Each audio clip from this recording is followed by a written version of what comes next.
Welcome, everybody, to the journey of self love. We are in episode 16, and today is part 6 of How to Hack Your Thoughts. Um, One winter's afternoon, I was visiting a tea house, a cozy, charming tea house in New York's West Village. And in the tea house, there were only two little round tables.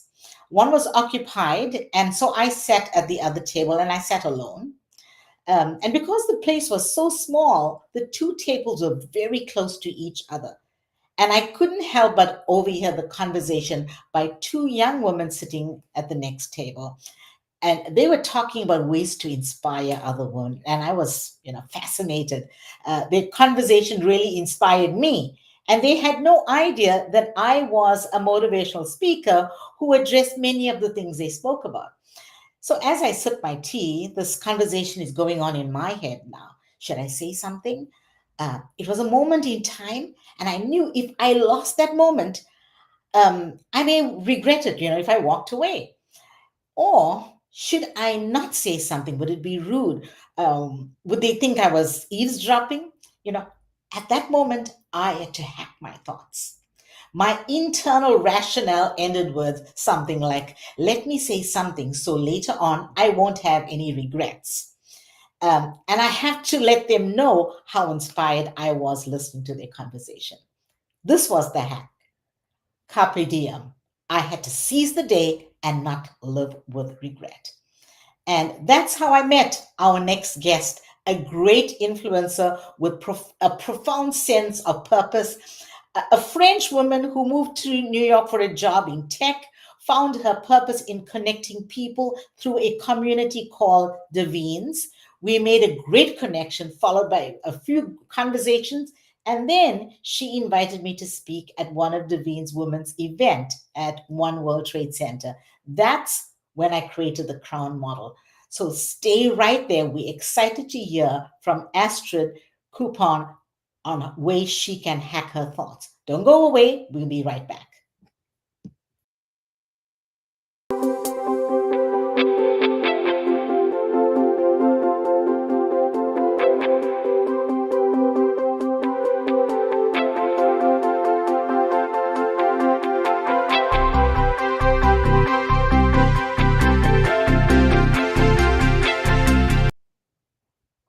Welcome back. So we are thrilled. I'm thrilled to have Astrid right here in the studio with us today. Astrid, welcome. Thank Great to you. have you. Good to see you, Chloe. I love the intro. It just brought me back to that tea house where we shared that conversation, and I remember the spark I felt when I met you that day. So thank you for bringing me back there. Yeah, that was really nostalgic. I went right back there when I knew you're going to be on, and I'm like, wow, I had a nostalgic moment too. But that's the power of our thoughts. Mm-hmm. That's the power to take us back to a moment in time Mm-hmm. and recreate emotions and feelings. And so there's so many things that go on with our thoughts and in our mind. And I'm fascinated on the topic. And so, I thought, what are ways that we hack our thoughts? Even sitting that day in the tea house, I was vacillating. Should I say something? Shouldn't I say something? If I said something, would they think I'm eavesdropping? Would they think I'm rude? Um, but I knew, the carpe diem, seize the day. What if I walked away from you Mm-hmm. and regretted it? We wouldn't have met, and great things wouldn't have happened. Yeah. So, yeah, thrilled to have you. Um, okay, so do you want to maybe just tell everybody who you are for a quick moment before we dive into our conversation? Just a little bit about you. Sure. I think you introduced me like I'm French. I moved to New York about 7 years ago now, and to pursue my career in tech.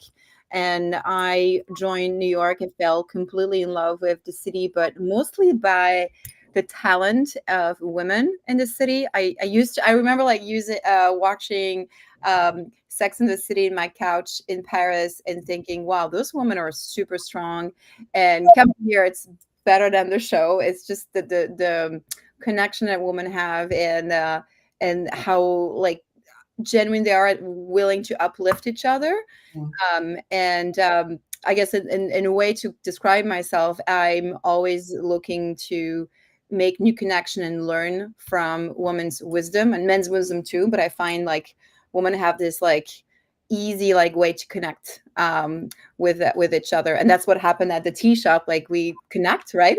And we had this very interesting conversations about life. Like I'm all about like very deep, meaningful conversation right in. I don't like the surfacing chit chat. I would talk about the meaning of life in the first 5 minutes, and that's kind of what we did. So um, it's that's kind of a way I guess I can describe myself, and I'm very grateful that to be here and to have this conversation about how to hack your thoughts, because that's definitely a topic that I try to master, and I'm still learning. So Yeah. very, very grateful. Yeah. We all on a journey, and the journey never ends because every day we have to continue doing it. Um, so think about this. There are times when silence is golden. There Mhm, are times when silence is deafening. And mhm, today, I attended an event, a women's event, and someone said, the silence is sad for her. And I'm like, wow, I need to have a conversation about that. mhm. So let's get to our topic right now. When silence is golden for you, what are you usually saying to yourself? I usually I usually see that it's a calming silence when it's golden, it's warm, it's something that you can physically feel. Everything is fine. I'm safe. I'm protected. Um, that's what I think about silence. I'm usually in my meditation room. Well, I have like, TV room, meditation room, just a place where I can be quiet with my thoughts, and I feel like that, everything is fine, that I'm safe, I'm protected, we are breathing, we're fine. That's how I feel. Yeah, you said you can be in a place where you can be with your thoughts, Hmm. and what we also know is that the person we have the most conversations with Hmm. is ourselves. Yep, Not 100%. even the closest person to us, we are talking to as much as we talk to ourselves. So Hmm. when we are with our thoughts, we actually a person, and that's ourselves. So a place I can be with my thoughts. Also, you talked about when silence is golden, it's safe. Hmm. There's safety. There's no, you're not under threat.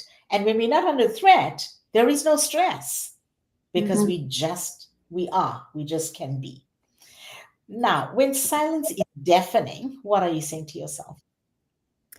I think it's where you let your when I just let my negative thoughts and self-critic take over, and I usually dwell into all the mistakes I've made. So there's silence, but actually it becomes very loud. I remember, oh, I did this, I talked to this person that way, that's what they're going to think about me. I just let my self-critic be the loudest voice. Mhm. That's the part that I need to at this moment I usually try to like observe that this is a pattern, that this is the negative, what is it, like negative Nancy, Yeah. that's my voice, super super self-critical. Mhm. um I guess like a question for you, like when you say deafening, it's when you say the golden, it's like when the silence is good, when you let you in a relaxed place, you're good with yourself, you like you kind of you can let your thoughts kind of like float around. When it's deafening, when it becomes like it's silence, but it's very very hard to it is not like a good moment, right? Because then your negative thoughts are taking over. Is that what you meant by Yes, the question? Okay. yes, yes, Yeah. yes. It's the same thing. You are alone, or you could be with people, but you hear, all you can hear is in your head all the things that went wrong, Yeah. all 100%. the mistakes, the Yeah. self criticism. And we always, as human beings, there's negativity bias. Mhm. We are drawn to what is not going right, and we enjoy being in that place. Mhm. There's something, it does something for us to stay in that place. Why couldn't I do this, or why it's not working out? And we go on, and those thoughts become repetitive. The Mhm. more repetitive it is, it then solidifies a string of thinking in our brains or our minds. There's a song, and I'm not sure if you know the movie Toy Story, Yeah. right? Okay. So in the movie Toy Story, there's a song called "You've Got a Friend in Me," Mm. Love it. and I always think when I'm having conversations with myself Mm. that I have a friend in me, Mhm. instead of always finding fault in myself. Mhm. There's a friend inside. How do I retrieve that friend? How do I get that friend to talk me out of this negative place?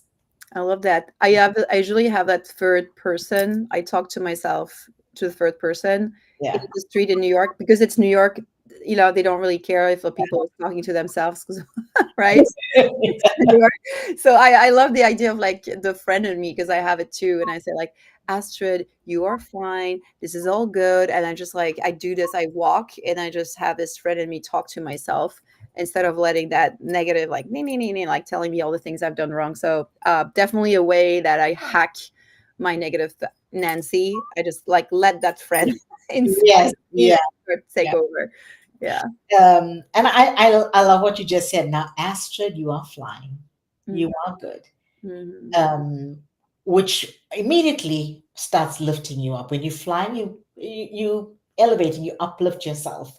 Um, okay, so when negative thoughts do go through your mind, what are some things that you actually say, and how do you hack it?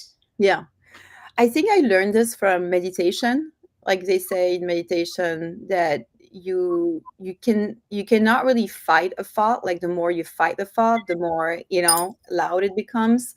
But by just noticing it and just say like, oh, I recognize that pattern, so I can call them names. I have like a million different people in myself. Like I have the friend in me, I have the negative Nancy, I have the critic. Like there's so many of them that I recognize them. I recognize those patterns, and just observing them, be like, oh, here it is again, and just like observing it, to detach yourself a little bit from it. It doesn't become you. You just like notice that this is part of you, and it could be, you talked earlier about like the thinking pattern. You might have like connections in your brain that maybe like wires you to be more anxious. I have an anxious person, but just being like very accepting of them, I think that's my hack. Just like accept them.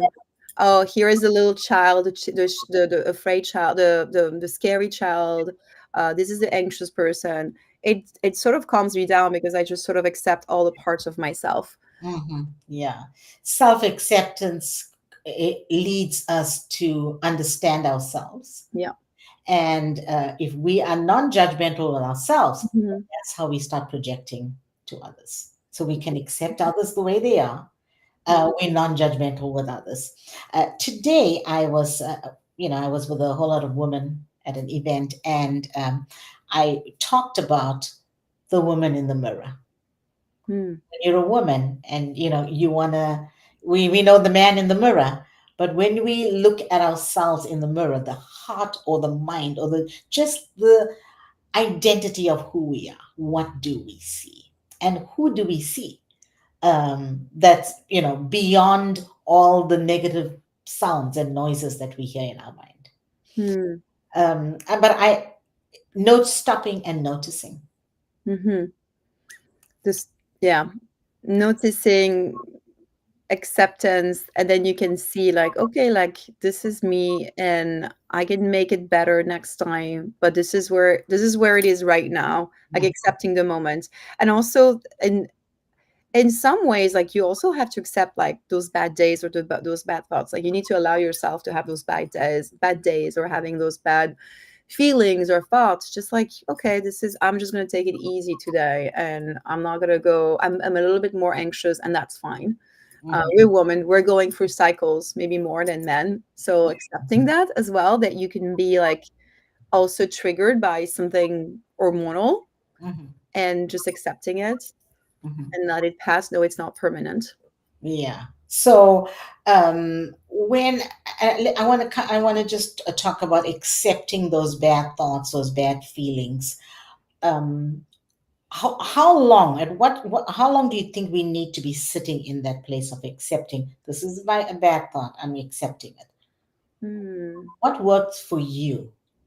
How long do you stay in Interesting. that place? It's an interesting question. I've noticed that in order to conquer a thought, I need physical movement. And if I'm like physically like too tired, I need to do like just like, let it go. I feel like usually counter with movement. So if Yeah. I feel like there is like the saying when you hear someone you have a fight with someone and the person say like just go take a walk, and the Yeah. person takes a walk, and like just a physical movement, like go taking a walk, Hmm. maybe sitting in silence, noticing what happened, just like calms you down. So if I'm not able to, after hacking the file by just observing it, I usually go for a walk, and just like have some sort of physical movement, try to get it out of my system, because you do have like this, I think, like anger, Yeah. and Yeah. or like I don't know like what type of, or like cortisol, what goes up, like there's so many like things just happening in your body, and just by physically like moving it, or the way that you shake it off, like when dogs go for like a little traumatic event and they shake it. I think that's the idea of like physical movement to get the thoughts out. Yeah, I love that. That is true. Just getting off from where we are and Mm. moving. Yeah. It actually feels like we're moving even in our Mhm. thinking, or Yeah. moving away from how we're feeling that Mhm. bad feeling, that bad thought. Mm. Yeah. Okay. So, have you experienced a time when you had to hack a positive thought? Mm. Hack a positive thoughts in a way that I'm using it to like make it I'm thinking about the for me the hacking the positive negative like moment, and you think your life is like blah, blah, blah, like I don't know, like over, you didn't get the promotion, you didn't get like this. Just go back to like those gratitude movement, because you physically can from there like just go to like a happier mood, and it could be the simple things, the people in your life, the oh, I really love my dog. Just like try to like write down those like things, Hmm. and um using this like constantly being in that gratitude mindset. Hmm. And is there a time where you are in that gratitude mindset or that positive place and you find that, okay, I'm now here for too long. I need to move from this place because if I stay here for too long, Mhm. I'm going to go down another rabbit hole. Yeah, it's an interesting question, because you might think like, oh, you always want to be in bliss or like positive, but as it should not like impair with motion, with action. Like that doesn't mean because you're happy where you are that you're not like you should be on the way of progress. It doesn't mean that you cannot reflect on things you need to improve. You can be positive and hopeful, uh, but not stay in that status quo. Um, it's a difficult question. I'm actually wondering what you're thinking, Chloe, because I'm wondering if you have an example of that to like to make it more resonating. Yeah. And that's a good question that, that you're asking me. When I've been interviewing a lot of influencers on this podcast, and some people just get it. Some people are like, I don't get that. What do you mean hack positive thoughts? But one of the podcasts that we had, and I asked the question, and the person said, well, Chloe, I'm a dreamer. Hmm. And I can get carried away with my dreams. I have so many things going on. Mm. Can't achieve all of that. Mm-hmm. So I have to say, okay, this is what I want to focus on and move away from that. He says, I have to hack that thought. That's a Hmm. similar way that I am because I'm very creative and I have all Mhm. these ideas and I could go on an idea splurge, but Yeah. then I have to lock it down and say, okay, right, stop. Yeah. Moment where you have to stop with all the blue sky thinking, the big picture thinking, and come down. What is it, one or two things you want to focus on? Mhm, mhm. um Yeah, I see like the daydreaming, or like I think there's a whole movement with manifestation, and people spend a lot of time like thinking, feeling, being in that meditation, but not really taking action. Like we yeah. are like in the real life, in the physical life, 3D life, we still need to like wake up and do things to like in order to create that beautiful reality that you want. You still need Mm, to have that physical effort. I think difficulty maybe is the word, like, or effort. Like you have to, like, when I was talking about like movement and motion and physicality and thoughts, if you're maybe too much in your head and you can be daydreaming and thinking, that's all great, but we're still in the 3D world. And if you're too much there, like you might actually lose what's happening in the real life. exactly, that's it. When we're too much in the clouds, Mm-hmm. we miss out what's going in the now. We lose out the power of now. Mm. Yeah. And the present, the now, comes and goes, and we don't know it's come and gone. Mm. So, right. So, there's people are going to be listening to the podcast. And for those listening right now, what is something that you'd like to share with them about how they can hack their thoughts? If you had to give them a piece of advice, what would that be? Um, I would just go back to what I previously shared, like thinking that you are not your thoughts, first of all. uh, Understand that we are have you were talking about negative bias, like we are like thoughts is just like this chemical thing happening in our brain. We can hack them by just observing it, like being aware of what's happening in our thinking patterns. So maybe starting like by knowing yourself, like doing an inventory of the type of thinking patterns that you have. You can noticing in others. I notice it with my parents, like they're usually very critical. Oh, did you see the food was not good? Like like I think like just notice who you are, notice the thinking patterns, and by just observing it, you are detaching yourself from them, because you're by observing it, you're not them. You're like kind of detaching, right? Yeah.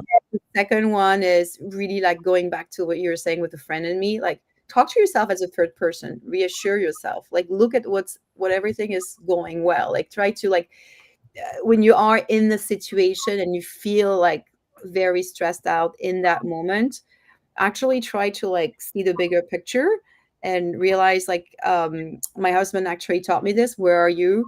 Like physical, I'm here in this room, I'm breathing, it's this time, just go back to that present moment.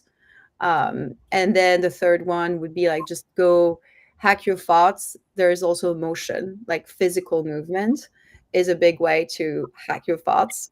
You cannot, like, sometimes you cannot undo the feeling, the thinking. It's just by doing it and seeing the progress and thinking like, okay, I can actually move from one stage to another by using my legs. I'm just gonna like go and walk. Hmm. You know what? I'm glad you're bringing the physical movement, because you that's a thread throughout. Even though I've heard others talk about it, but that is something that you are really stressing, which is really interesting, because it's a physical projection of how we want our thoughts to move. So if Mm-hmm. body, let the thoughts move too. So that movement is indicative of, let me move my thoughts and my emotions with this physical movement. Yeah. Being Feeling in intentional. control. Yeah, and feeling in control as well, like thinking that you actually can take over by just like having action. You're not nothing is desperate. Like you can always do something to get out of it. Yeah. I also, there's something else that you said, which I think is really key: doing an inventory of our thoughts. Mhm. Mhm. Doing an inventory, because most of the time we are unaware of what Mm. we're thinking. Most of the time. Unless we stop to notice, Mhm. we're not noticing. And Mhm. then, any given person has about 60 to 80,000 thoughts per day. Thousands of thoughts run through our minds, Mm. and we are not aware of those. If I said to anyone, well, list all the thoughts you've had for today, Mm. it's not going to end. It's not going to be 10,000. not even 10,000, you know, or 1,000. Can come, anybody come up with 1,000 thoughts at least? If we, Hmm. if science is saying that we have a minimum of 60,000 thoughts a day. So, Yes. hey, yeah. So we almost at the end of our show. Is there a quote that comes to mind that you'd like to share? Yes. I listened just yesterday to a podcast, and because we're talking about, you talk a lot about self love and acceptance, I heard one that really resonated that said, love yourself, but don't be in love with yourself. And I love that notion of like loving yourself, accepting yourself, being non-judgmental with who you are, where you are. And I love this idea, but like not being like in love to yourself by not seeing where you need to progress. Because when you love yourself, you can say, I want to be a better version of myself. I can accept myself, I love myself, and I want to be better, and I want to like improve and just want to be a better person for myself and for others. There's just, I think, the tendency that we sometimes fall into in this world. It's, I think there's a lot of narcissism with Mhm. like Yeah. falling in love with themselves, where it's just like, I'm perfect and I don't see like my Mhm. imperfections. So loving yourself, love your imperfection, and try to get better. Um, I think that really resonated with me. Yeah, that's powerful. Every time we want to say love yourself, for people that don't know how to love themselves, that's amazing. But people who love themselves too much or are in love with themselves, you know, the people that you don't know how to love themselves, basically saying, no, don't say that, because then it's going to be too much of narcissistic thinking here. And that's, where do you draw the line? But I like the way you put that. Love yourself, but don't be in love with yourself.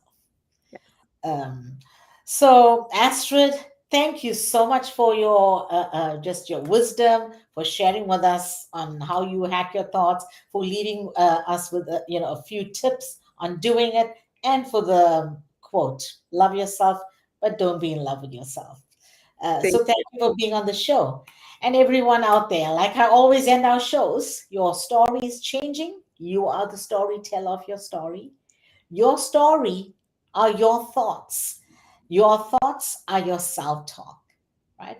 Who you're becoming are your thoughts. So, what you tell your brain is what your brain remembers.